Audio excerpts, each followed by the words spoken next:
नमस्कार दोस्तों, कैसे हैं आप सब। आज से स्टार्ट करेंगे हम लोग हमारा सेकेंड क्लास दिसंबर करेंट अफेयर। ठीक है, दिसंबर की पहली क्लास हो चुकी है, ये दूसरी है। इसके बाद से एक और क्लास आने वाली है जो कि बनेगी दिसंबर की तीसरी और दिसंबर माह की अंतिम क्लास। इसके बाद हम लोग पढ़ेंगे नवंबर का करेंट अफेयर। तो यहां से हम लोग इस तरह से जाएंगे अगस्त तक। उसके बाद जनवरी और फरवरी के अगर तब तक करंट अफेयर आ चुके होंगे तो हम लोग जनवरी और फरवरी का करंट अफेयर देखेंगे।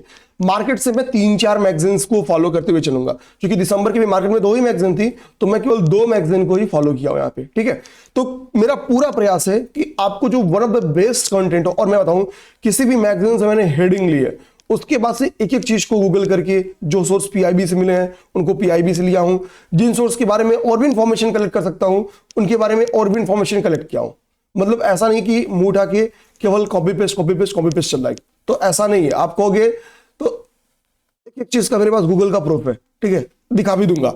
ठीक, लेकिन एक मैगजीन अगर आप मंथली यहां से फॉलो जरूर करना, मार्केट से ले लेना, आपको दिसंबर की करंट अफेयर मार्केट में मिलेगी। आपको लगेगा कि क्लास से लगभग 70% करंट अफेयर हो चुके हैं, 70 to 80%।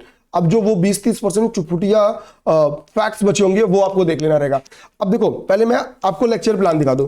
आप बोलोगे सर ये थोड़ा सा हल्का है, जब आप इसको जूम करते हो तो साइड साइड वाली चीजें क्या होती हैं, गायब हो जाती हैं। ये आपकी पिछली बार शिकायत थी, उस शिकायत को मैंने दूर कर दिया है। मैं देखो ऊपर के कंटेंट को थोड़ा डार्क में यहां लेते आऊं ताकि मुझे जूम भी ना करना पड़े, और जूम भी करूं तो कुछ भी गायब ना हो। ठीक, तो ये दुविधा आपकी थी कमेंट बॉक्स में, मैंने इसको दूर कर दिया।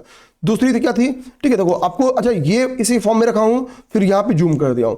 इसको क्या है कि जब आपको दूंगा प्रिंट करने के लिए, जिसको प्रिंट आउट निकालना रहेगा, तो जो हल्का वाला है वो आप लोग प्रिंट आउट निकाला तो आपका प्रिंट का कास्ट बहुत ज्यादा नहीं पड़ेगा। जिसको निकालना रहेगा तो उनकी प्रिंट का लागत बहुत ज्यादा नहीं पड़ेगा। फिर इसी फॉर्म को मैंने पढ़ाने के लिए डार्क कर दिया है।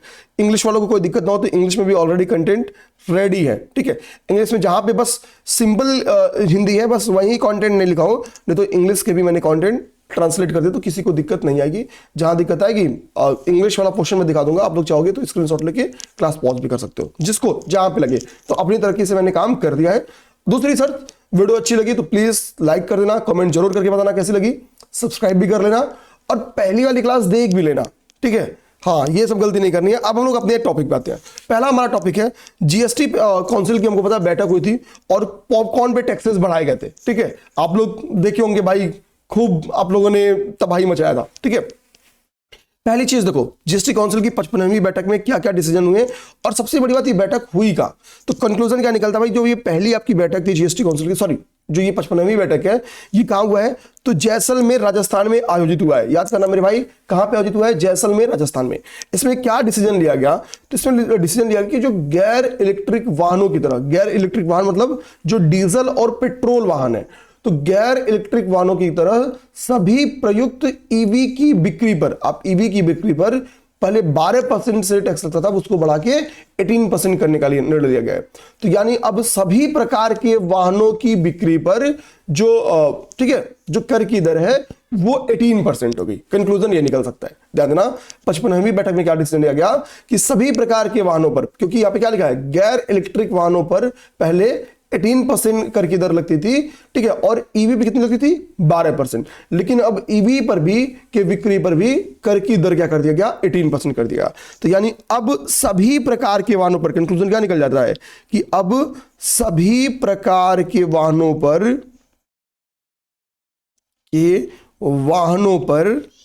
कितना हो गया, तो अब सभी प्रकार की वाहनों पर ये 18% हो गया। लेकिन बढ़ा किसमें, पहले से सबका 18% था, केवल ईवी का बढ़ा है। ईवी का बढ़ के कितना हो गया, ईवी का बढ़ के हो गया आपका, ऐसे आपको शॉर्ट नोट्स बनाना होते हैं, 12 to 18%। इतना लंबा चौड़ा लाइन आपको नहीं निकला है, जो शॉर्ट नोट्स बना रहे हैं वो ऐसे बनाएंगे, वो ऐसे शॉर्ट नोट्स बनाएंगे। अगली बात समझ में, ईवी पे 12 to 18%। अब देखो पॉपकॉर्न में क्या किया गया भाई, अगर मसाला वसाला के ऊपर 3-5 करके पॉपकॉर्न के ऊपर को क्या क्या बात बोली गई है, कह रहा है नमक और मसाले, यानी जो पहले से पैक नहीं किए गए हैं नमक और मसाले के साथ रेडी टू ईट पॉपकॉर्न पर 5% का जीएसटी लगेगा। ठीक है, नमक और मसाले के साथ ready to eat popcorn 5% GST लगेगा। लेकिन शर्त क्या है, जो पहले से पैक नहीं किए गए, लेकिन जो पहले से पैक के पॉपकॉर्न है उन पे जीएसटी कितनी है, 12%। ठीक है, तो अगर पहले से पैक नहीं किए गए हैं तो फिर 5%, और अगर पहले से पैक किए गए हैं तो फिर कितनी, 12% जीएसटी लगेगा। तो यानी यहाँ पे पॉपकॉर्न पे जो जीएसटी है उसकी रेट यहाँ पे बताई गई है। ठीक है, तीसरा क्या है, फोर्टिफाइड चावल पर कर की दर 5% रिड्यूस किया गया है। तो यहां पे आप ईवी पे ग्रोथ देख रहे हो, पॉपकॉर्न पे ग्रोथ देख रहे हो, फोर्टिफाइड चावल पे क्या है 5% को रिड्यूस किया गया है। यहाँ पे फोर्टिफाइड चावल पे निगेटिव किया गया कितना 5% का नकारात्मक 5% रिड्यूस किया गया है। ठीक है, ये बात समझ गए आप लोग। अब हम लोग आएंगे नेक्स्ट, दूसरा हमारा टॉपिक क्या है, दूसरा हमारा टॉपिक है ट्रेवल एंड टूरिज्म, ठीक है, development index 2024, travel and tourism development index 2024 हमारा नेक्स्ट टॉपिक ये है। अब देखेंगे नेक्स्ट टॉपिक क्या हमारी बात करती है। ठीक, इंडेक्स कहता है कि पहली बात कि travel and tourism development index में भारत ने ग्रोथ किया है, यानी भारत में पर्यटन की स्थिति में सुधार हुआ है। भारत में पर्यटन को इससे क्या मिलेगा, बढ़ावा मिलेगा। ध्यान देना, अगर आप लोग 2021 में देखोगे, 2021 में देखो और 2021 की तुलना अगर आप 2024 के रिपोर्ट कार्ड से करो तो 2021 में भारत का सीना कितना था 54 इंच था, मतलब 54वीं रैंक पे था हमारा। तो हमारे यहाँ क्या है, हमसे 53 देश टूरिज्म में आ गए थे। अब क्या है, हमसे केवल 38 देश आ गए हैं, हमारी रैंक कितनी है 39वीं रैंक है। तो अगर आपसे क्वेश्चन में आ जाए कि भारत ने अपने इंडेक्स में या अपने टूरिज्म कंडीशंस में सुधार किया है तो आंसर आएगा यस, क्योंकि हम अब 54 से कहां आ गए 39 पे आ गए। अब यहां पे एक कंक्लूजन ये आएगा कि भाई वो कौन सा देश है जहां पे हर एक इंसान घूमना चाहेगा। तो देखो भाई, टूरिज्म के मामले में सबसे इंडेक्स के अकॉर्डिंग यूएसए सबसे फेवरेट जगह है।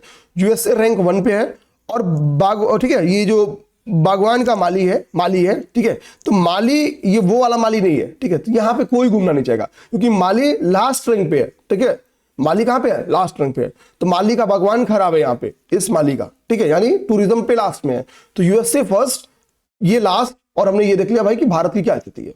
अब बात आती है कि जो travel and tourism development index जारी किसके द्वारा किया जाता है, तो ये जारी किया जाता है वर्ल्ड इकोनॉमिक फोरम के द्वारा। किसके द्वारा जारी किया जाता है, तो ये जारी किया जाता है वर्ल्ड इकोनॉमिक फोरम के द्वारा इसको जारी किया जाता है। अब हम मांगे हमारा नेक्स्ट टॉपिक तीसरा देखेंगे टॉपिक। देखो यहाँ पे तीसरा टॉपिक नेक्स्ट पेज में था, तो चूंकि यहाँ पे स्पेस थी तो मैंने यही लिख दिया। ठीक है, अच्छा इसकी इंग्लिश आप लोग दिमाग में रखना, सब चीज की रेडी है। ठीक है, यहाँ पे देखना तीसरे वाले पॉइंट पे आपको जाके लिख दिया हूं। ठीक है, तो अभी हुआ क्या है कि मालदोवा ने ज्वाइन किया क्या आईएसए को, मालदोवा ने आईएसए को ज्वाइन किया है, इंटरनेशनल सोलर अलायंस को ज्वाइन किया है। ठीक है, तो अगर आपसे क्वेश्चन बन गया है कि सबसे करेंट वाला आईएसए का कंट्री कौन सा है जिसने इंटरनेशनल सोलर अलायंस को ज्वाइन किया है, तो वो आप हो गया क्या मालदोवा भाई है।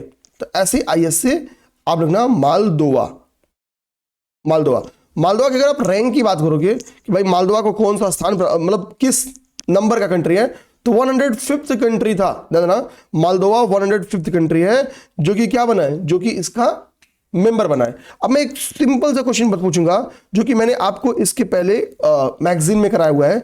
आप बताओ कि आईएसए का 104th कंट्री कौन सा है, 104th 104 देश कौन सा है जिसने आईएसए को ज्वाइन किया, आईएसए को ज्वाइन करने वाला 104th कंट्री कौन सा है। ठीक है, आपको ये बताना है। आपको तीसरा मुझे अगला होमवर्क ये बताओ, क्या यूएसए आईएसए का मेंबर है या नहीं, क्या यूएसए आईएसए का मेंबर या नहीं। कुछ नहीं करो, सीधा सर्च करो international solar alliance 104th member, जिसको नहीं याद है देखो और बताओ कि आईएसए का 104th मेंबर फला है, गूगल करो। ठीक है, यूएसए, ठीक है, इंटरनेशनल अलायंस का मेंबर है कि नहीं, लिख के आएगा कि हाँ है, ये है, वो है, तो फिर आप उसको कमेंट कर दो।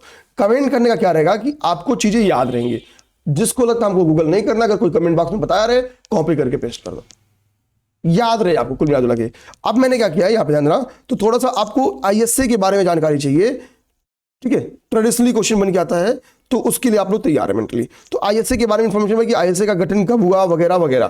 तो देखो 2015 में पेरिस में जो जलवायु परिवर्तन सम्मेलन आयोजन किया गया था 21वें COP21 के दौरान इसका गठन किया गया था। तो यहां पे ऐसे लिख जाओ COP COP conference of parties की जो 21वीं मीटिंग थी, कहां पे, पेरिस में। ईयर कौन सा था, तो ईयर था आपका 2015। यहीं पे भारत और फ्रांस, इंडिया और फ्रांस के सहयोग से इसको स्टार्ट किया था, इंडिया एंड फ्रांस, वही फ्रांस में मीटिंग थी, तो भारत और फ्रांस के सहयोग से इसको स्टार्ट किया गया था। तो भारत का इंटरनेशनल चेहरा आपको दिखेगा, भाई अब क्या है, अंतरराष्ट्रीय लेवल का कोई संगठन बन रहा है और भारत क्या कर रहा है, उसमें पार्टिसिपेट कर रहा है, भारत पार्टिसिपेट कर रहा है। आगे बात समझ में, यहाँ पे क्या लिखा है कि आईएसए का यहाँ पे हेडक्वार्टर कहाँ पे है, तो गुरुग्राम हरियाणा में, गुरुग्राम हरियाणा में आईएसए का हेडक्वार्टर है। ये क्या हो गया, मुख्यालय हो गया। तो हमारे पास आईएसए से संबंधित 2 फैक्ट्स हो गए। हमने क्या देख लिया, मालदोवा भी रिसेंट में इसमें शामिल हुआ। मैंने एक क्वेश्चन आपसे पूछा कि भैया 104th कंट्री कौन सी थी जो इसमें पार्टिसिपेट की। ओके, अब हमारे पास यहां से है इटली से संबंधित 2 फैक्ट, कुछ महत्वपूर्ण त्योहार और वगैरह वगैरह। आ जाओ यहां से यहां पे देखते हैं। ठीक है, इस टॉपिक को, यानी जो आपका ये वाला टॉपिक है इटली से संबंधित 2 खबर, इस पे देखो 2 इंपॉर्टेंट चीजें, वो थोड़ा डार्क डिटेल में यहां पे लिखा, मतलब वही चीज थोड़ा डार्क में, ताकि आपको पढ़ने में आसानी रहे। वो प्रिंट आउट के लिए दूंगा। क्या लिख रहा है कि भी इटली के संदर्भ में एक खबर आपको देखने को मिलेगा, वो है ठीक है, जॉर्जिया मेलोनी के बारे में। ठीक है, किसके बारे में आएगा, जॉर्जिया मेलोनी के बारे में। अभी एक यूरोपीय पत्रिका है, एक यूरोपीय नहीं अमेरिकन पत्रिका है, जिसका नाम है पॉलिटिको। ठीक है, इसका नाम याद रखना, पॉलिटिको। और ये जैसे मैंने आपसे बोल दिया ना कि भाई ये एक यूरोपीय पत्रिका है, तो ध्यान देना ये अमेरिका की एक राजनीतिक पत्रिका है। ठीक है, ये स्टेटमेंट दे भी सकता है, उसको भी पता है कि यूरोपीय लिखेंगे तो चूंकि इटली की है तो यानी यूरोपीय कंट्री है, तो लोग टिक भी मार देंगे। तो पॉलिटिको यानी एक, ये क्या है, ये अमेरिका की एक राजनीतिक पत्रिका है। इसमें बताया गया है कि यूरोप की सबसे शक्तिशाली व्यक्ति हैं कौन, जॉर्जिया मेलोनी यूरोप की सबसे शक्तिशाली व्यक्ति हैं, the most powerful person in Europe. ठीक है, जॉर्जिया मेलोनी को बोला गया कि the most powerful person in Europe Giorgia Meloni है। ठीक है, किसने बोला, तो ये एक जो पत्रिका थी उस पत्रिका के द्वारा, अमेरिकन पत्रिका के द्वारा, पॉलिटिको के द्वारा बताया गया। पॉलिटिको से ही पॉलिटिकल टर्म यहाँ पे छिपा हुआ है, ध्यान देना। दूसरी बात क्या है, दूसरी बात ध्यान देना यहाँ पे, जो दूसरा फैक्ट है, एक तो भाई फैक्ट नंबर 1 ये हो गया। सेकंड नंबर फैक्ट क्या है वो ध्यान दो, यहाँ पे देखो लिखा है। सेकंड नंबर फैक्ट क्या आता है, अभी क्या है कि इटली के एक व्यापार मंत्री थे, इनका नाम था एडल्फो उर्सो। ये क्या है, इटली के व्यापार मंत्री हैं, इटली के व्यापार मंत्री हैं। और ये भारत की यात्रा पे आए थे। ये कहाँ आए थे, ये इंडिया आए थे, भारत घूमने आए थे। ठीक है, भारत घूमने आए थे, इंडिया घूमने आए थे। अब देखो होता क्या है, जब ये भारत घूमने आते हैं एडल्फो उर्सो, तो ये आएंगे तो यहाँ पे कॉटन रूट की स्टार्ट करने की, देखो सिल्क रूट की तर्ज पे ये कहते हैं कि हमको भारत से हम कॉटन रूट स्टार्ट करेंगे, भारत और यूरोप के बीच में। ठीक है, या इटली के बीच में। तो होगा क्या, भारत और इटली के संबंधों को इससे क्या मिलेगा, और जोर मिलेगा, द्विपक्षीय व्यापार हमारा और फलेगा फूलेगा। तो भारत और इटली के बीच व्यापार संबंधों को बढ़ाने पर जोर दिया, इसके लिए उन्होंने कॉटन रूट स्टेब्लिश करने की बात बोली। क्वेश्चन हो सकता है, भारत अभी किस देश के साथ, या हाल ही में किस देश ने भारत के साथ कॉटन रूट डेवलप करने की बातचीत की, तो वो कंट्री का नाम हो जाएगा, वो देश का नाम हो जाएगा आपका इटली। ठीक है, इटली हो जाएगा। अब हमारे पास क्या है, करंट अफेयर में दिसंबर में थोड़े न्यूज में रहे, थोड़े क्या न्यूज में रहे आपके कुछ महोत्सवों का नाम, कुछ महोत्सव, ठीक है, उत्सव या त्योहार, फेस्टिवल्स वगैरह के बारे में यहाँ पे जानकारी है। अब यहाँ पे देखो एक उत्सव है, उसका नाम है कांडा महोत्सव। तो आपसे पेपर में क्वेश्चन आ सकता है कि कांडा महोत्सव का संबंध कहां से है, तो कांडा महोत्सव आपका उत्तराखंड में दिसंबर में मनाया गया। कब, दिसंबर में मनाया गया कांडा उत्सव, कहां पे, उत्तराखंड में। एक यहाँ पे आपका है त्रिशूर पूरन महोत्सव। त्रिशूर पूरन महोत्सव का आयोजन कहां किया गया, तो त्रिशूर पूरन महोत्सव का आयोजन किया गया केरला में। त्रिशूर पूरन महोत्सव, त्रिशूर पूरन महोत्सव पे हुआ क्या था, एक्चुअली यहाँ पे इस महोत्सव के दौरान क्या किया जाता था कि एलिफेंट यानी हाथियों के का प्रदर्शन किया जाता था। ठीक है, यहाँ पे हम लोग कहते हैं कि हाथियों से खेला जाता था, या हाथियों का यहाँ पे प्रदर्शन ही लगता था, कुछ उससे कलाबाजी किया जाता था, हाथियों से प्रदर्शन कराया जाता था। ठीक है, तो जो पशु संगठन थे, ठीक है, इन लोगों ने क्या किया कि भाई कि ये चले गए कहां पे, तो ये लोग चले गए हाई कोर्ट।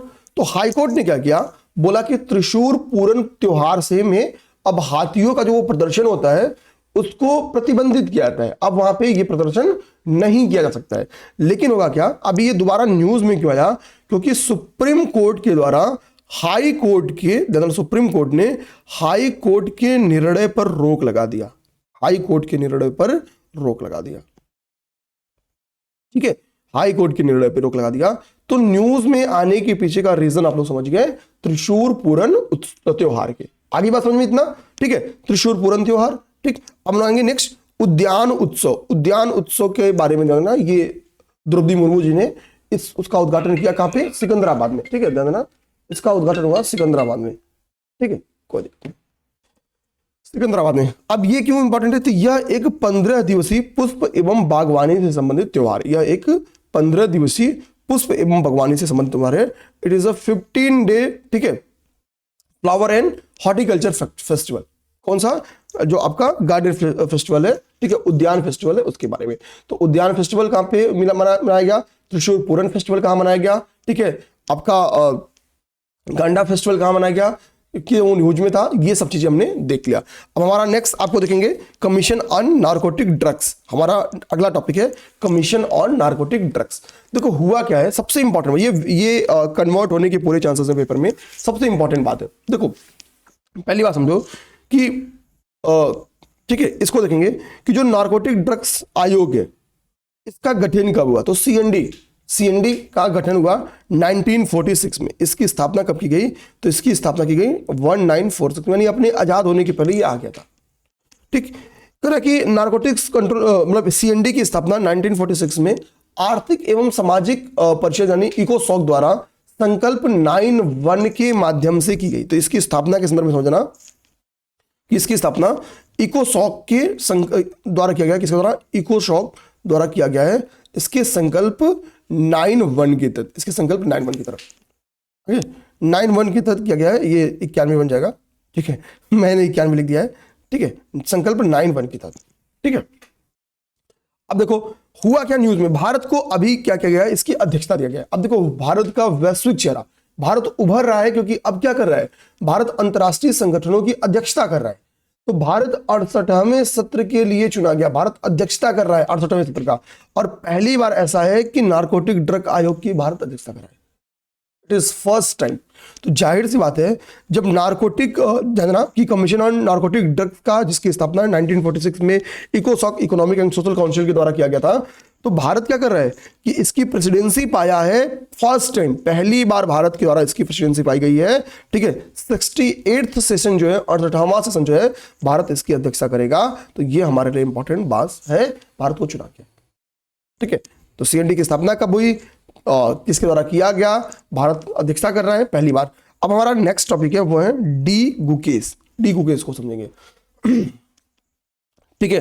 डी गुकेस के बारे में भाई हम सबको खैर पता भी है, नहीं भी पता है तो आपको पता रहना चाहिए, एज ये पेपर में क्वेश्चन आए ना आए। हमको पता है कि FIDE विश्व शतरंज, अभी विश्व शतरंज चैंपियनशिप डी गुकेस जीते और सबसे यंग पर्सन बन गए चैंपियनशिप जीतने वाला। इनका एक पुराना वीडियो वायरल हो रहा है जिसमें उन्होंने कहा था कि मेरी इच्छा है कि मैं सबसे कम उम्र का विश्व चैंपियन जो है बनूं, ठीक है। तो इनका था ना कि हम विश्व शतरंज चैंपियनशिप जीतने वाला सबसे यंग उम्र का बंदा बन जाओ। और सोचो कि जो उन्होंने बचपन में बोला था, एक अपनी इच्छा जताई थी, वो पूरा भी हुआ। तो FIDE ध्यान देना, विश्व शतरंज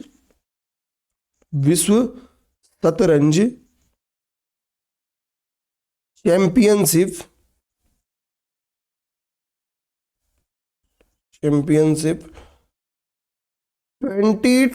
2024 आगे बात समझे। इसके विजेता है, इसके विजेता कौन है, तो इसके विजेता है आपके डी गुकेस। बात आई कि ये शतरंज चैंपियनशिप हुआ कहां, तो आप ध्यान देना, ये सिंगापुर में इसका आयोजन किया गया। कहां पे? सिंगापुर में इसका आयोजन किया गया, ओके, सिंगापुर में इसका आयोजन किया गया। अब आगे बात आती है, अगली बात करा कि इन्होंने हराया किसको, तो इन्होंने हराया था चीन के एक पर्सन थे, उनका नाम था डिंग लीरेन, ठीक है।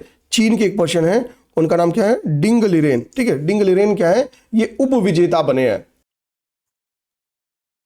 ठीक है। तो डिंग लीरेन हो गए। अब हमारा देखेंगे इन्हीं से संबंधित एक और इंपॉर्टेंट फैक्ट है, हमको होता है मेजर ध्यानचंद्र खेल रत्न पुरस्कार। ये बड़ा इंपॉर्टेंट है क्योंकि थोड़ा सा इसमें एक ऑडियो भी वायरल हुआ था, मनु भाकर का एक वीडियो, एक वो आजकल माइक लेके लोग नहीं करते हैं बातचीत, उसमें बातचीत के दौरान एक कुछ इनकी था कि मतलब शायद इनको खेल रत्न पुरस्कार में इनका नाम नहीं गया था, क्या कुछ तो था जिसपे इन्होंने नाराजगी व्यक्त की थी। तो 4 पर्सनालिटीज को मेजर ध्यानचंद्र खेल रत्न पुरस्कार दिया गया।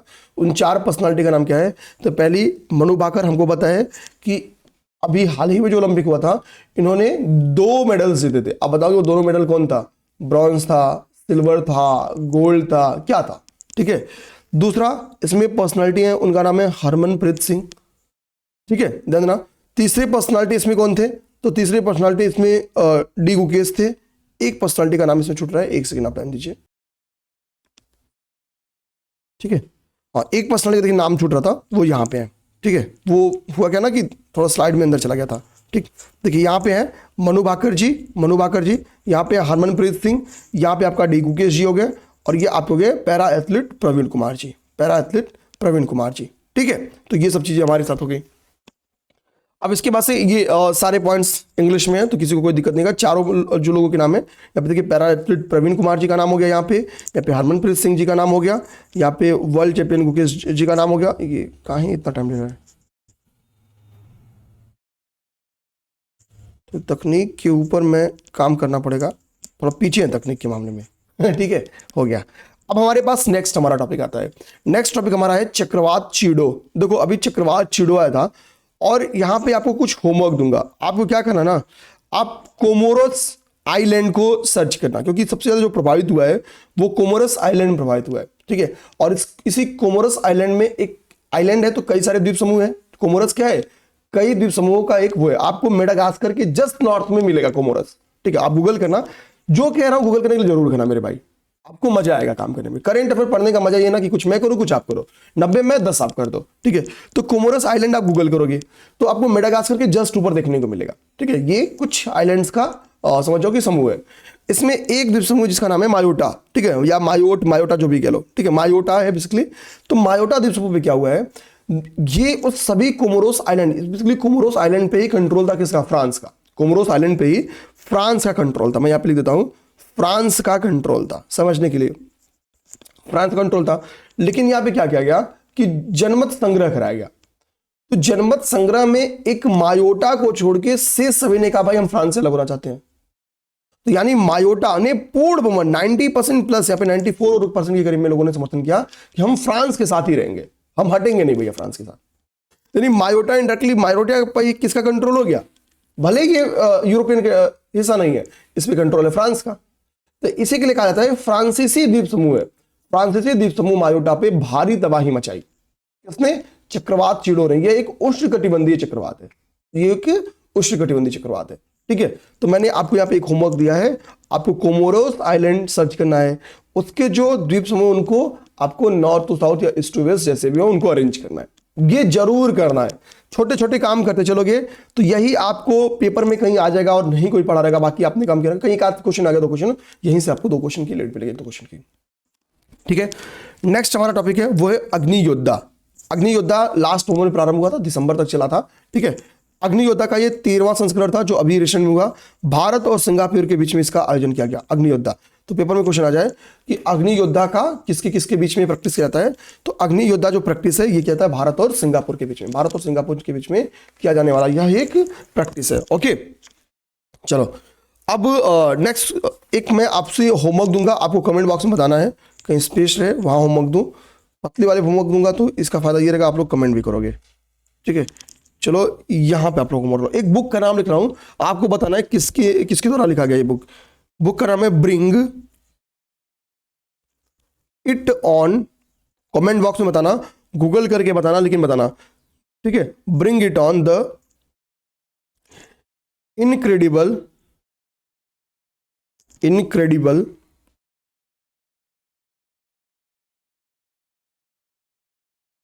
स्टोरी ऑफ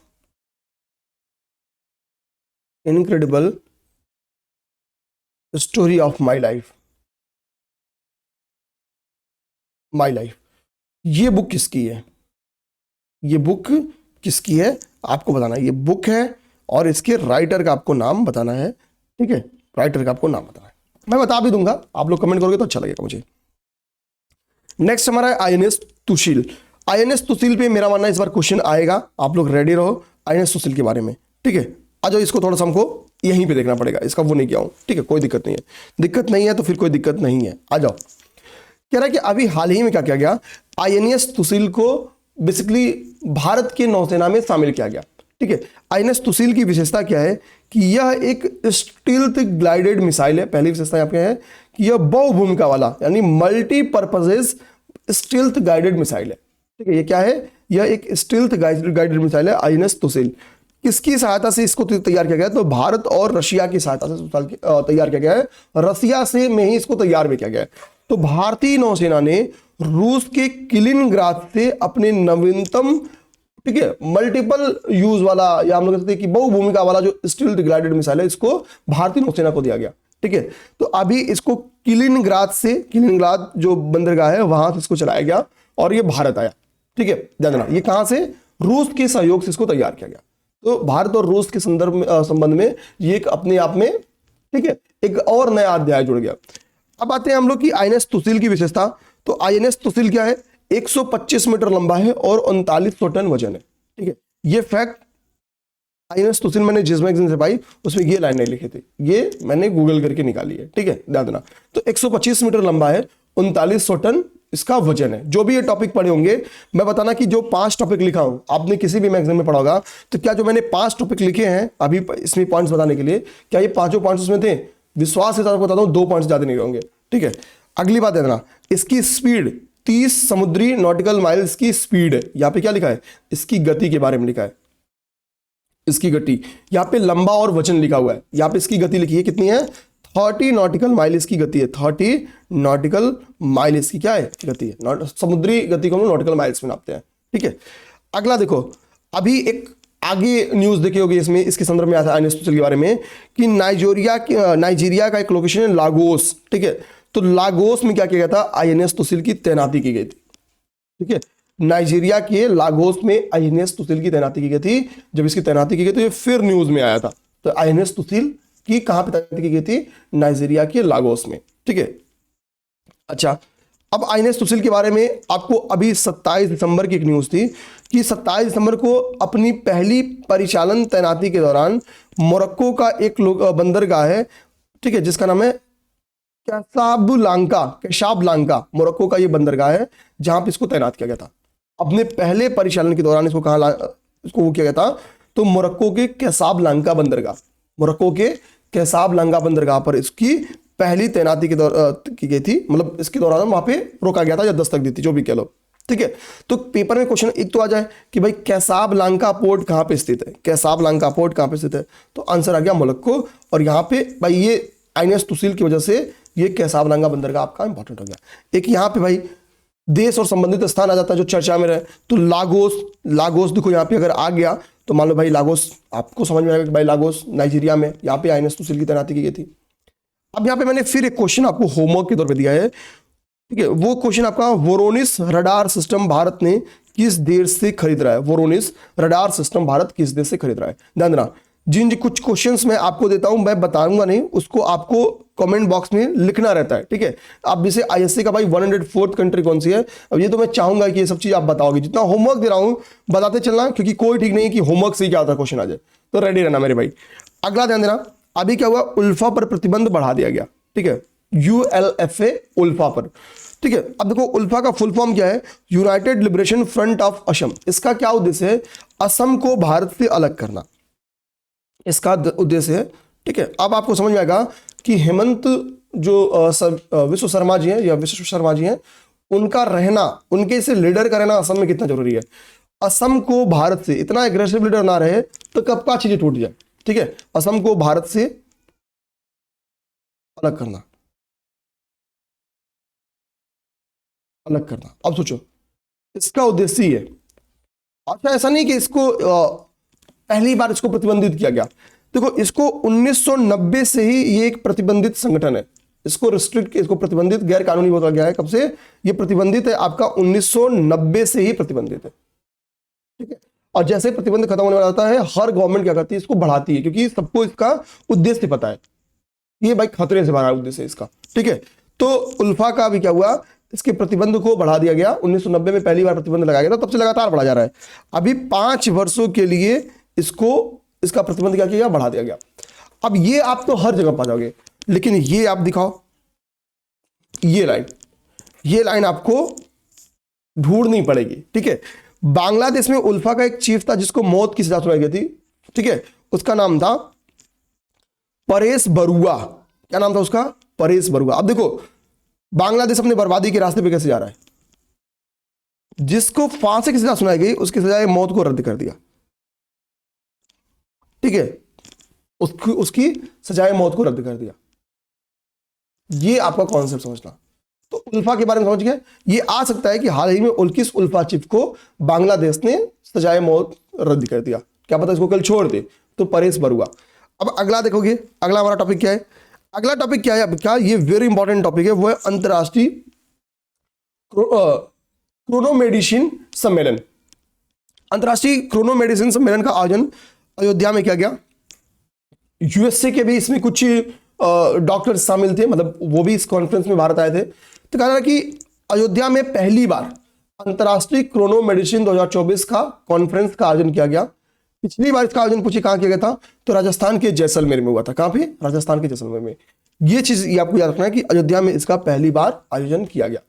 अब यहाँ पे देखो दो फैक्ट्स मैंने फिर पूछा आपसे। पहले जो ऊपर आपसे होमवर्क पूछा उसका आंसर बता दूं।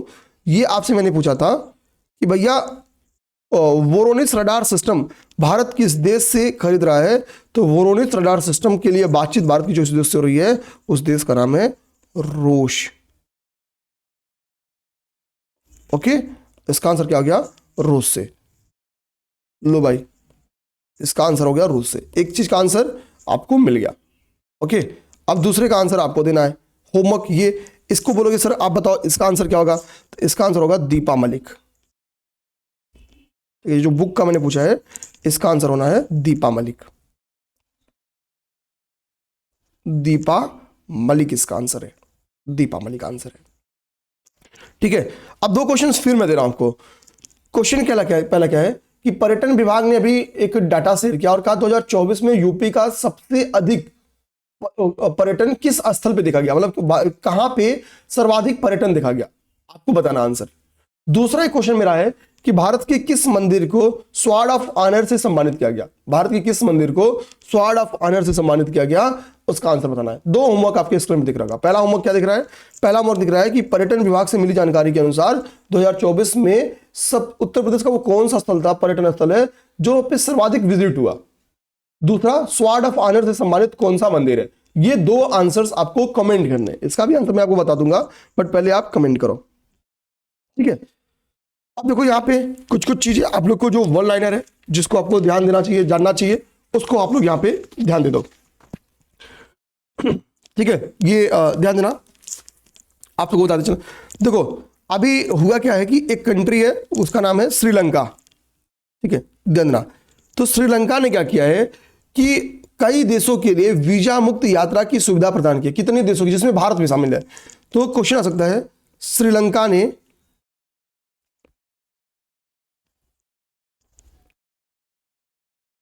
भारत सहित कुल कितने देशों को, भारत सहित कुल कितने देशों के लिए, कुल कितने देश के लिए, जिसको आंसर पता हो कमेंट करते चलेगा, मैं क्वेश्चन लिख दे रहा हूं, कितने देश के लिए वीजा मुक्त यात्रा दे देना, कुल कितने देश के लिए वीजा मुक्त यात्रा की सुविधा स्टार्ट की, वीजा मुक्त यात्रा की सुविधा स्टार्ट की, वीजा मुक्त यात्रा की सुविधा शुरू की, शुरू की।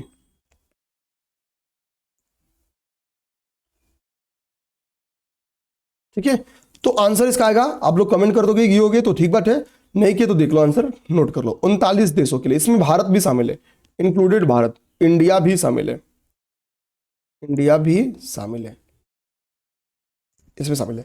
सेकंड जो आपको आंसर करना है, ठीक है, कल इसको मैं कराया भी हूं, आप मुझे बताओ कि हरिमाओ शक्ति का आयोजन किन दो देशों के बीच में किया जाता है, ये तो आप लोग कमेंट करके बताओ। ठीक है, इसको वो क्या करना है। सेकंड ध्यान देना, 12वां अंतरराष्ट्रीय पर्यटन मार्ट, 12वां अंतरराष्ट्रीय पर्यटन मार्ट का आयोजन कहां किया गया, इंटरनेशनल टूरिज्म मार्ट का आयोजन, मार्ट का आयोजन कहां किया गया, कहां किया गया, इंटरनेशनल टूरिज्म मार्ट का आयोजन कहां किया गया।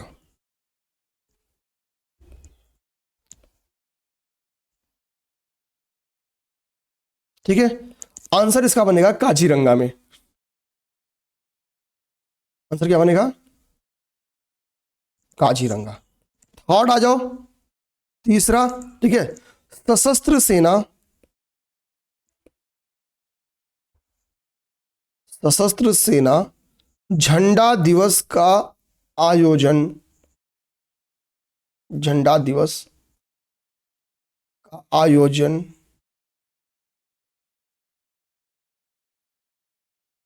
ठीक है कब किया जाता है? तो सशस्त्र सेना झंडा दिवस का आयोजन आपके 15 DEC दिसंबर को किया जाता है। ठीक है, सशस्त्र सेना झंडा दिवस का आयोजन कब किया जाता है? तो 15 दिवस को, मतलब 15 दिसंबर को किया जाता है। आप आ जाओ नेक्स्ट, चौथा में, RBI का हाल ही में नया चीफ कौन बनाया गया? RBI का गवर्नर, चीफ नहीं, RBI का नया गवर्नर कौन बना? यानी शशिकांत दास की जगह पे कौन आया? गवर्नर किसे बनाया गया? किसे बनाया गया? नेक्स्ट, जिसको आंसर पता है तुरंत तुरंत कमेंट करता चलेगा, किसे बनाया गया? तो ये बनाया गया, आपके ध्यान देना है, संजय मल्होत्रा जी को। ठीक है, किसको? संजय मल्होत्रा, संजय मल्होत्रा जी को। नेक्स्ट आ जाओ, अगला आप देखो, आपका 5th नंबर क्वेश्चन। ठीक है, आप आ जाओ 5th नंबर क्वेश्चन पे आपके। ठीक है, जो जो इंपॉर्टेंट लिखते चलेगा वो सब आपको बताते चलेंगे। हाँ, ये इंपॉर्टेंट है यहाँ पे। ठीक, दिसंबर माह में 9वीं भारत थाईलैंड यात्रा हुई है, सॉरी वार्ता हुई है, भारत थाईलैंड वार्ता हुई है। तो भारत थाईलैंड वार्ता का आयोजन, वार्ता का आयोजन कहाँ किया गया? भारत थाईलैंड वार्ता का आयोजन कहाँ किया गया? तो इसका आंसर बनेगा आपका नई दिल्ली। आंसर क्या बनेगा आपका? नई दिल्ली आंसर बनेगा। ओके, एक एक चीज आप लोग जो नोट करा रहा हूं वो सब चीज आप नोट करते चलना है। ठीक है, अब यहां पे आपका दोनों जो आंसर होमवर्क दिया था, इस दोनों का आंसर बनेगा, देना ये जगह आपकी अयोध्या, अयोध्या, इसको रेड कलर से कर देते हैं, और ये है आपका राम मंदिर। ठीक है, राम मंदिर अयोध्या था, राम मंदिर अयोध्या। ओके, आगे बात समझ में, ये चीज ध्यान देना। तो इसका ये जो दो होमवर्क दिया था, इसका आंसर यहां पे कर दिया आपको। ओके, ये सब वन लाइनर है, आप सबके दिमाग में रहना चाहिए और अच्छा रहेगा। आप क्या है कि यूपीपीएससी ने इस बार जैसा क्वेश्चन एक दिया था, उसी पैटर्न पे आपको एक और क्वेश्चन आप लोग कर लो, तुरंत के तुरंत करा भी दूंगा। मैं आपको 4 वो दे रहा हूं, मतलब दिवस दे रहा हूं, आपको उसको अरेंजमेंट करना है। वो 4 दिवस का नाम है, ठीक है, 6वां नंबर क्वेश्चन, 6वां नंबर क्वेश्चन आपको ध्यान देना, वो है गोवा मुक्ति दिवस। अरेंजमेंट करना उसको, गोवा मुक्ति दिवस,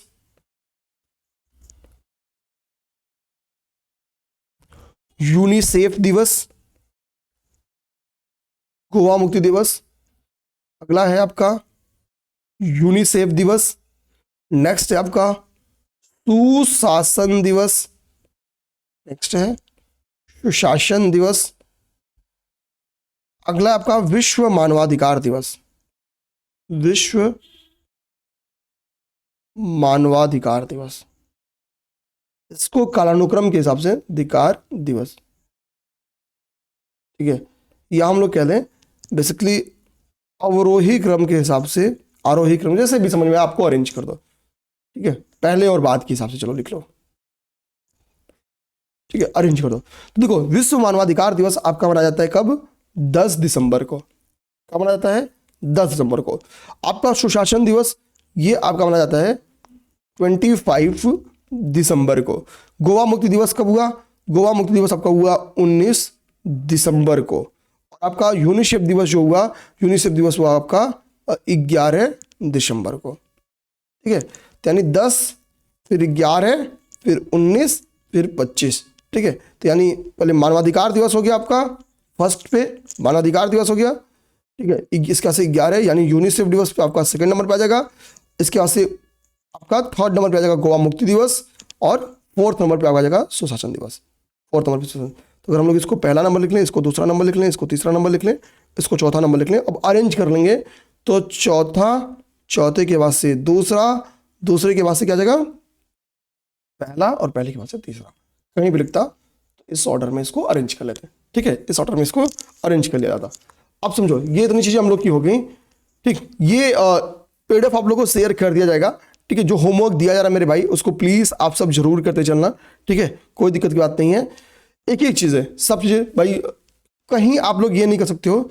एक पॉइंट इसमें कुछ तो मुझे लग रहा है कि जो मैंने पढ़ाया वो पेज ऐड किया है वो छूट रहा है। एक सेकंड आप लोग ध्यान देना, एक पेज नहीं देखिए छूट रहा था। मैं कह रहा हूं कि ये बीच में खाली पेज ऐड हो गया था, यही खाली पेज परेशान कर दिया, ठीक है। मैं कहा कि कंटेंट तो बहुत था, ठीक है। आते हैं, देखो हमारा नेक्स्ट टॉपिक यहाँ पे है, ठीक है। नेक्स्ट टॉपिक हमारा यहाँ पे है सी बॉक्स पोर्टल। सी बॉक्स पोर्टल बहुत इंपॉर्टेंट है, ये पीआईबी से मैंने इसको निकाला है, ठीक है। ये पीआईबी से मैंने सोर्स निकाला। देखो सी बॉक्स पोर्टल, सी बॉक्स पोर्टल के बारे में मेरा मानना है कि डायरेक्टली ये इससे स्टेटमेंट बेस्ड क्वेश्चन बन के आ सकता है, तो ध्यान देना। कह रहा है यह एक ऑनलाइन प्रणाली है जिसे कार्यस्थल पर महिलाओं का उत्पीड़न अधिनियम 2013, महिलाओं का उत्पीड़न अधिनियम 2013 के विभिन्न प्रावधानों को बेहतर कार्यान्वयन में मदद के लिए डिजाइन किया गया है, ठीक है। मतलब जो कार्यस्थल पर महिलाओं का उत्पीड़न होता है तो उसकी रोकथाम के लिए 2013 में जो एक्ट बनाया गया था उसके प्रावधानों के बेहतर क्रियान्वयन के लिए क्या किया गया, सी डॉट पोर्टल लेके आया गया। यानी बेसिकली क्या है कि कार्यस्थल पर यौन उत्पीड़न की रोकथाम से संबंधित है। कार्यस्थल पर, ये क्या है, वर्क प्लेस पर यौन उत्पीड़न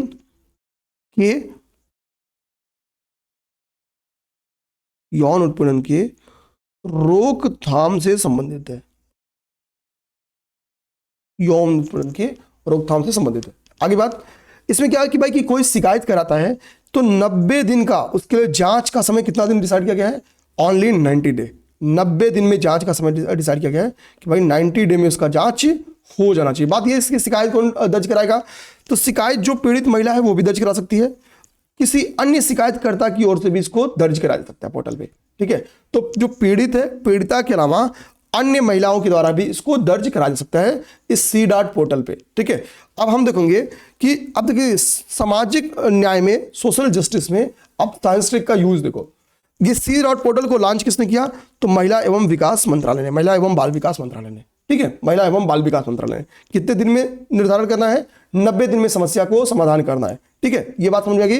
पेपर में एक क्वेश्चन और बना के जाए कि कार्यस्थल पर महिलाओं का यौन उत्पीड़न अधिनियम कब बना, तो 2013 में बना, ठीक। आगे हम लोग देखेंगे, एक है हमारा डेजर्ट नाइट अभ्यास। नेक्स्ट हमारा एक पॉइंट है वो है डेजर्ट नाइट अभ्यास।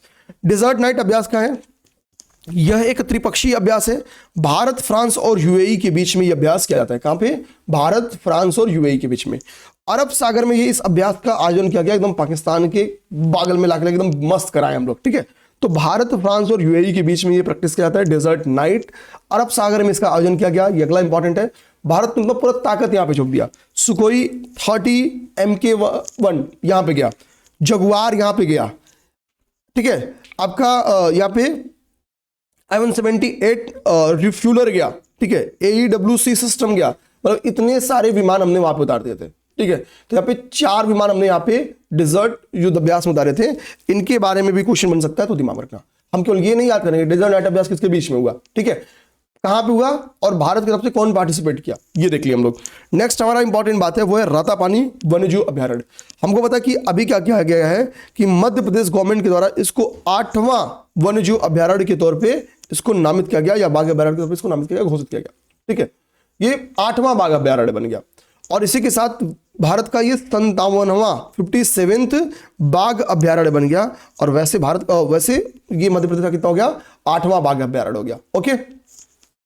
इसकी एरिया कितनी है, तो 1271.4 square feet, sorry square kilometre इसका एरिया है। एरिया कितना है, 1271.4 स्क्वायर किलोमीटर। इसकी विशेषता क्या है कि इसकी एक साइड से आप देखोगे नॉर्दर्न हिस्से पे, इसके नॉर्दर्न हिस्से पे क्या है, आपको फ्लो करेगी कौन, एक नदी है जिसका नाम है नर्मदा। और ये नर्मदा नदी कहां गिरती है, हमको पता है ये एस्चुरी बनाती है और कहां गिरती है, अरब सागर में, ठीक है, ध्यान देना। दूसरी नदी है कोलार, दक्षिण की पश्चिमी सीमा पे कौन सी नदी है, तो इसकी पश्चिमी सीमा पे एक नदी है जिसका नाम है कोलार नदी। उत्तरी सीमा पे कौन सी नदी है, नर्मदा, और इसकी पश्चिमी सीमा पे कौन सी नदी है, कोलार नदी है। रातापानी वन्यजीव अभ्यारण्य जो कि अब बाघ अभ्यारण्य बन गया है, मध्य प्रदेश का 8वां और भारत का 57वां। तो यहाँ पे 7 है, यहाँ पे 7 है, वहां पे 8 है, ऐसे याद करना है, ठीक। तो अब भाई एमपी के अन्य बाघ अभ्यारण्य कौन है, तो कान्हा है, पेंच टाइगर रिजर्व है, सतपुड़ा है, बांधवगढ़ है, नौरादेही है, पन्ना है, संजय दुबरी है। ये क्या है, ये एमपी के अन्य 7 बाघ अभ्यारण्य है, अन्य 7, कान्हा, पेंच, सतपुड़ा, बांधवगढ़, नौरादेही, पन्ना, संजय दुबरी और अब रातापानी। ये हो गए एमपी के 8 बाघ अभ्यारण्य। हाल ही में 57वां बाघ अभ्यारण्य के तौर पर किसे नामित किया गया, तो रातापानी वन्यजीव अभ्यारण्य को। ओके, मध्य प्रदेश। नेक्स्ट हमारा ध्यान देना, नेक्स्ट हमारा एक इंपॉर्टेंट बात है, वो है गो टू ग्लोबल डेस्टिनेशन, ठीक है, डेस्टिनेशंस। एक यहाँ पे यहीं से डायरेक्टली आ सकता है कि अभी हाल ही में मध्य प्रदेश को क्या है, गो टू ग्लोबल डेस्टिनेशंस के तौर पे मान्यता दी गई। किसको, तो किस राज्य को दिया गया, एमपी को, क्योंकि हमको पता है यहां पे कई सारे विरासत स्थल हैं, यूनेस्को की कई साइट्स यहां पे मौजूद हैं। तो वॉल स्ट्रीट जनरल के द्वारा, किसके द्वारा, वॉल स्ट्रीट जनरल के द्वारा अभी एमपी को गो टू ग्लोबल डेस्टिनेशन के रूप में मान्यता दी गई। अब इससे का फायदा बोलोगे सर क्या होगा, इसका फायदा होगा एमपी में टूरिज्म को बढ़ावा मिलेगा, एमपी में पर्यटन को बढ़ावा मिलेगा। एमपी में बहुत सारी चीज, खजुराहो के भव्य मंदिर है, खजुराहो के मंदिरों का एक ब्रांच है पूरा, ठीक है, तो भव्य मंदिर समूह है।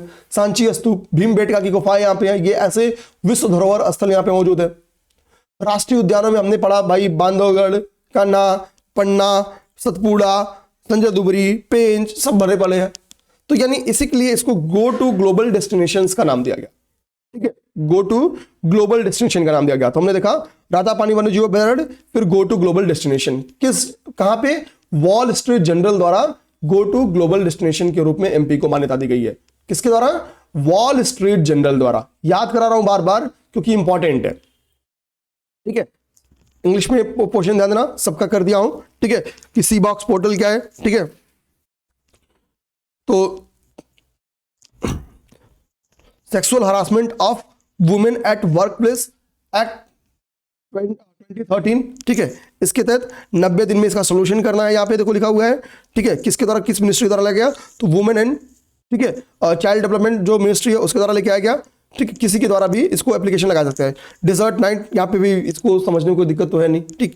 कौन कौन से वो टाइगर रिजर्व्स हैं एमपी के, यहाँ पे वो 7 टाइगर रिजर्व कौन से हैं, जो अन्य टाइगर रिजर्व वो यहाँ पे लिखा हुआ है, गो टू ग्लोबल डेस्टिनेशन, ठीक है। तो वॉल स्ट्रीट जनरल के द्वारा दिया गया, यहाँ पे देखो, और सारी बात हमने पहले देख लिया है। अब यहाँ पे आपके स्क्रीन पे एक और टॉपिक दिख रहा होगा, यहाँ पे दिख रहा होगा भाई हमने इंडियन एक्सप्रेस से एक कटिंग लिया है, वो कटिंग को ध्यान से देखो। अब यही मुझे मैप याद आ रहा था, मुझे लग रहा था कुछ तो छोड़ रहा है जो पढ़ाया नहीं हो, ठीक है, ध्यान देना। आपको कटिंग से देखना, कटिंग से देख के आपको एक चीज समझ में आएगा, ठीक है। कटिंग लिखा है कि में Gandhi Sagar wildlife sanctuaries के बारे में लिखा गया है कि करा कि how the Gandhi Sagar wildlife sanctuaries is being developed as India second home for cheetah. हमको पता है हमने क्या किया, चीता लेके आए, कहां से, अफ्रीका से, नाइजीरियन चीता लेके आए, और उसको लाए तो कहां पर रखें, Kuno national park. Kuno national park कहां पे स्थित है, मध्य प्रदेश में। हैप्पी बर्थडे मोदी जी, ठीक है। तो कूनो नेशनल पार्क में हमने लाके इनका संरक्षण प्रदान किया, लेकिन आप महसूस करेगा कि इसका एक सेकेंड हैबिटेट भी तैयार करते हैं, यानी दूसरा घर भी तैयार करते हैं, ठीक। तो इसके दूसरे घर के तौर पे जिस एरिया को डिजाइन किया जा रहा है या जिस एरिया को आइडेंटिफाई किया गया, वो एरिया है Gandhi Sagar wild life sanctuary. क्या है, wild life sanctuary, Gandhi Sagar wild life sanctuary. ये भी एमपी में ही है, तो ये भी आपके लिए क्वेश्चन बन गया सकता है। ये इंडियन एक्सप्रेस से ये चीज हमने लेके आए हैं, ठीक है। तो धन्यवाद इंडियन एक्सप्रेस, ठीक है। नेक्स्ट आपका पोलावरम परियोजना। पोलावरम परियोजना आपको ध्यान देना कि बेसिकली पोलावरम परियोजना को लाया गया था कहां पे, ये परियोजना बनाई जा रही है गोदावरी नदी पे, ठीक। अब ये आप थोड़ा सा जो मैप है इसको ध्यान से देखोगे तो आपको समझ में आएगा। ऊपर जो ब्लू ब्लू कलर की दिख रही है वो आपकी दिख रही है गोदावरी, ठीक है। नीचे ग्रीन में आपको दिख रहा है कृष्णा रिवर। ग्रीन और कृष्णा रिवर को मतलब गोदावरी और कृष्णा रिवर को हमको पता है कैनाल के द्वारा जोड़ा भी गया है, तो ये बात होगी। यहाँ पे ये देखो, यहाँ पे एक आपका डैम बना गया, ये वाला, ये आपका हो गया पोलावरम डैम, ये आपका हो गया पोलावरम डैम। यहीं पे आपका पोलावरम डैम बनाया जा रहा है। अब देखो है क्या, पोलावरम डैम जो आपका बनाया जा रहा है उसमें क्या है ना कि पहले जो निर्धारित मानक था कि भाई कि हम लोग कितना पानी को रिजर्व करेंगे, उस निर्धारित जो मतलब मात्रा थी उसको क्या किया गया, बढ़ा दिया गया। तो जब निर्धारित मात्रा बढ़ा दिया गया तो उसका इंपैक्ट क्या हुआ कि भाई कि हम कह रहे हैं कि अगर हम रिजर्व वायर बढ़ा देंगे कि भाई कितना रिजर्व कर रहे हैं उसी को बढ़ा देंगे, तो उसका इंपैक्ट क्या देखने को मिलेगा, उसका इंपैक्ट देखने को मिलेगा कि ज्यादा से ज्यादा एरिया क्या हो जाएगा, उड़ीसा का, खासतौर पे इधर उड़ीसा है, उड़ीसा का कवर हो जाएगा। तो एक विरोध क्या यहाँ पे जताया जा रहा है, दो ट्राइबल्स खासतौर पे हैं, कोंडा रेड्डी और कोया जनजातियां, कि इन दोनों जनजातियों में विस्थापन का खतरा आ सकता है, क्योंकि जब यहाँ पे बांध बनेगा तो इधर भाई बांध में क्या होता है, फॉर एग्जाम्पल ये ऐसे मान लो कि हमने कोई डैम बनाया, तो डैम में भाई ऐसे ऊपर ऊपर कुछ गेट्स होते हैं, ऐसे कुछ गेट्स होते हैं, ठीक है, और इधर रिजर्व वाटर होता है और इधर ऐसे पानी छोड़ते हैं, जब गेट से तो ऐसे पानी गिरता है, ठीक। तो जब यहाँ पे क्या होगा, हमको रिजर्व वायर बनाना पड़ेगा यहाँ पे, ठीक। तो जितना ऊंचा, जितना यहाँ पे टारगेट करेंगे रिजर्व वायर को यहाँ पे कलेक्ट करने का, उतना एरिया क्या होगा भाई, कलेक्ट होगा। तो इनका यही कि भाई कि इस जो इसके डिजाइन में अभी रिसेंट में कुछ बढ़ा दिया गया है, मतलब समझ जाओ, एक्सेक्ट मुझे फैक्ट नहीं याद आ रहा है कितना, लेकिन थोड़ा सा इसमें ग्रोथ किया गया कि भाई हम लोग इसमें क्या करेंगे, कलेक्ट वाटर की संख्या थोड़ी बढ़ाएंगे, ठीक है। तो इसी के लिए क्या हुआ कि अब यहाँ पे विरोध हो रहा है कि भाई पोलावरम परियोजना का, कि होगा क्या कि इससे ट्राइबल्स का विस्थापन की दिक्कत देखने को मिलेगी, ठीक।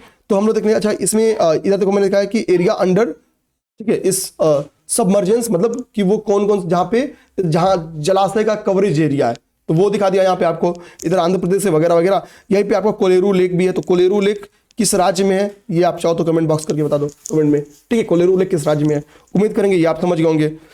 अभी एक पक्षी है जिसका नाम है बोर्डोई बाम बिलमुख पक्षी, ठीक है, बोर्डोई बाम बिलमुख पक्षी अभ्यारण्य। तो बोर्डोई बाम बिलमुख पक्षी अभ्यारण्य कहां पे पाया गया, तो ये एक पक्षी अभ्यारण्य है, बर्ड सेंचुरी है, ये असम का एक बर्ड सेंचुरी है, ठीक है, धेमाजी और लखीमपुर जिले में पाया जाता है, ये नहीं भी याद करके चलेगा। यहाँ पे हुआ क्या, ये पक्षी आपको लगेगा पाया गया, यहाँ पे ऐसा नहीं है, ये पक्षी कहीं और पाया गया। अब मुझे ध्यान देना, मुझे यहाँ पे ध्यान दो, असम में क्या हुआ है, अभी असम के संदर्भ में दो न्यूज है। इस पक्षी अभ्यारण्य में पिछले 27 सालों में 72% क्या हुआ, गिरावट, पक्षी प्रजातियों की गिरावट हुई है, ठीक है। लास्ट 27 ईयर में कितना, लास्ट 27 ईयर में, लास्ट 27 सालों में यहाँ पे 72% पक्षी की संख्या में या पक्षी प्रजातियों में गिरावट, संख्या नहीं गिरावट, प्रजातियों में, इनके प्रजातियों में गिरावट है, यानी जैव विविधता को खतरा दिख सकते हैं यहाँ पे। और इसका कारण मानवीय दिया गया कि मानवीय कारणों से ऐसा हुआ है। नेक्स्ट देखो कि असम के संदर्भ में एक और इंपॉर्टेंट बात है कि असम का एक राज्य पक्षी है जिसका नाम है सफेद पंखों वाला वुड डक, ठीक है, सफेद पंखों वाला वुड डक, ठीक है। ये मतलब दुर्लभ पक्षी है, समझ जाओ, ठीक। इसको असमिया में देवहंस के नाम से भी जानते हैं, असमिया में ये आपको पक्षी देखना, वो सफेद पंखों वाला वुड डक जो है, इसको असमिया में देवहंस के नाम से जानते हैं। ये क्या है, सफेद पंखों वाला वुड डक है। इसे नामेरी टाइगर रिजर्व में देखा गया, ध्यान देना, इसको कहां देखा गया, अभी हाल ही में इसको नामेरी टाइगर रिजर्व में देखा गया है, नामेरी टाइगर रिजर्व। अब बताओ नामेरी टाइगर रिजर्व कहां पे स्थित है, यहां पे आपको बताना नामेरी टाइगर रिजर्व कहां पे है, ऊपर आपको कोलेरू लेक पूछा हूं, ठीक है, सब चीज बता दो, जान पेपर में क्वेश्चन आएगा तो मैं कह दूंगा कि भाई मैं पढ़ाया था, ये मत करना उम्र दिया था, ठीक है, हाँ गलमानी एकदम नहीं होनी चाहिए, ठीक है, पढ़ाया था मतलब पढ़ाया था, ठीक। तो नामेरी टाइगर रिजर्व कहां पे स्थित आपको बताना है, यहीं पे आपको देखा गया सफेद पंखों वाला वुड डक, ओके, ठीक है। कह रहा कि एक कृत्रिम तालाब है जिसका नाम है नीलमोनी बिल, वहीं पे मतलब इस टाइगर, यहाँ पे इस टाइगर रिजर्व में एक तालाब है नीलमोनी बिल जो कि कृत्रिम तालाब है, वहीं देखा गया। कह रहा यह भारत में यह बत्तख केवल 2 राज्यों में पाया जाता है, उस 2 राज्य का नाम है असम और अरुणाचल प्रदेश। तो ओनली असम एंड अरुणाचल प्रदेश, केवल ये 2 राज्य हैं जहां पे ये बत्तख पाया जाता है, असम में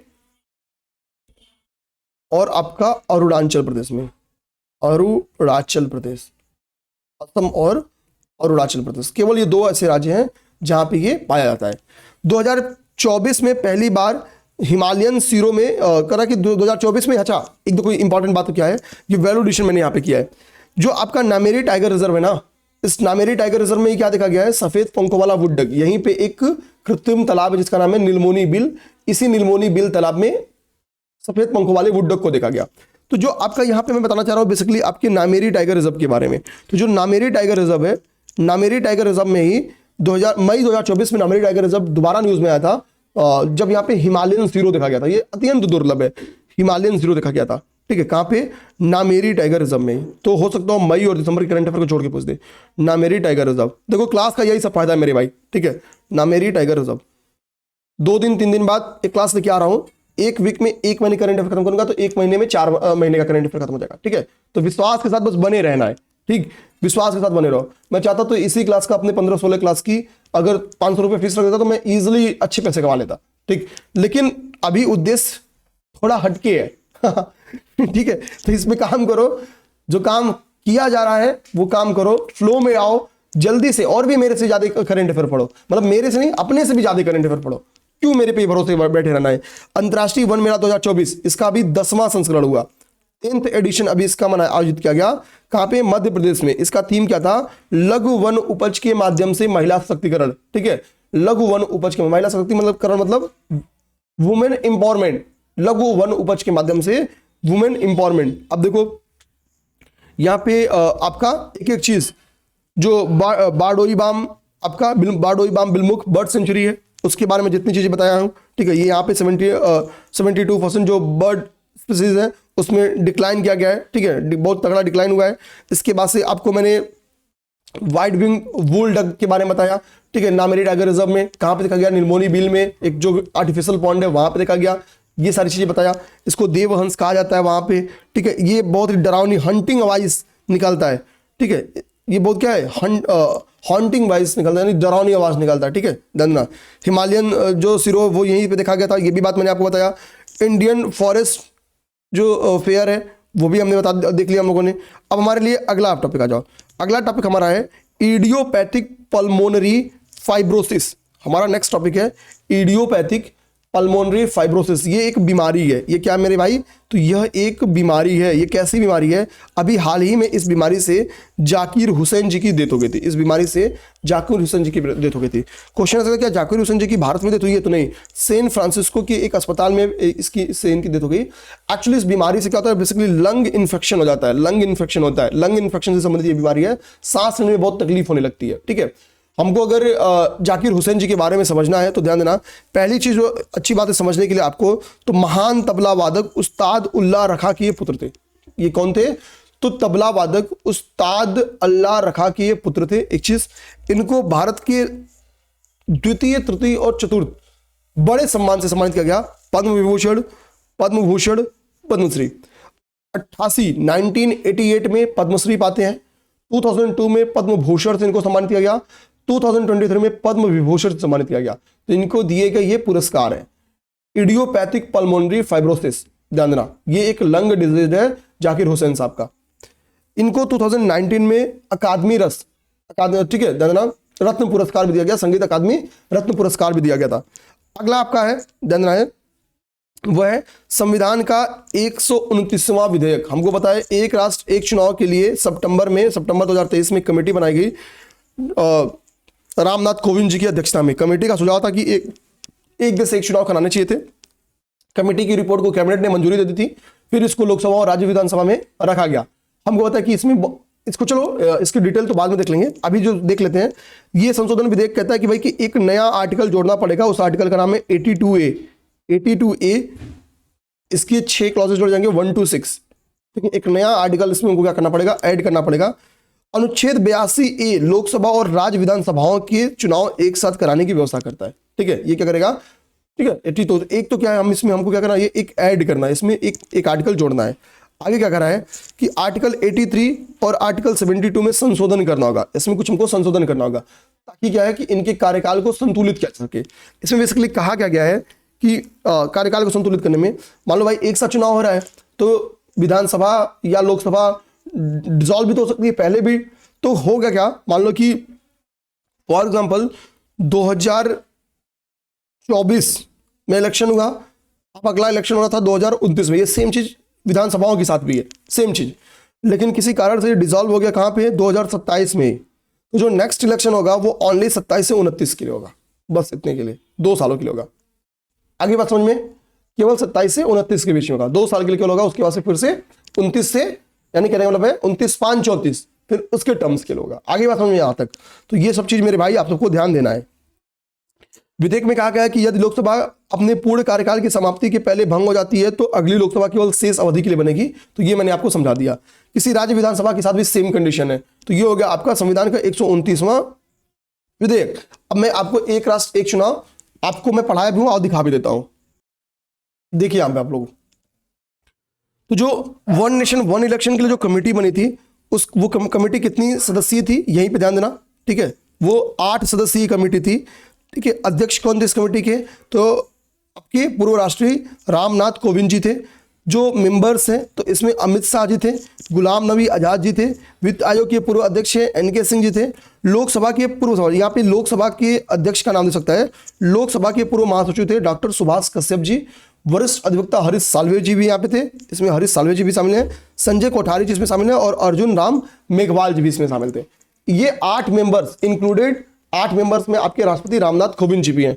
इन 8 मेंबर्स के द्वारा क्या किया गया था, वन नेशन वन इलेक्शन, ये इसका निर्माण किया गया था। वन नेशन वन इलेक्शन समिति बनाई गई थी। इस समिति की रिपोर्ट सौंप दी गई और देखो इसमें ये बातें बोली गई थी। इसमें क्या है कि हम क्या करेंगे कि लोकसभा और राज्य विधानसभाओं के इलेक्शन एक साथ करा लेंगे, लेकिन जब अब आपको जो नगर पालिका एवं पंचायत का चुनाव है उसके बीच में 100 दिन मैक्सिमम 100 दिन के अंदर में क्या है, नगर पालिका एवं पंचायतों की चुनाव भी करा लेंगे। इसमें यह बात बोली गई थी कि दोनों के बीच 100 डेज की गैप रहने चाहिए, ठीक है। तो ये बात इसमें थी। उम्मीद करेंगे क्लास आप सबको समझ में आई हो। क्लास अच्छी लगी हो तो प्लीज वीडियो को लाइक कर लेना, चैनल को सब्सक्राइब कर लेना, कमेंट कर देना, शेयर ओवर कर देना, ये सब काम कर लेना है। कोई दिक्कत हो तो बताओ। हिस्ट्री की क्लासेस ब्रेक नहीं हुई है, मुझे पता अगला कमेंट ये आ सकता है, तो कोई भी ब्रेक नहीं हुआ है, पैरेलल सब चीज चलेगा। एक ही इंसान है यार, सब पे काम कर रहा है तो थोड़ा टाइम लगता है।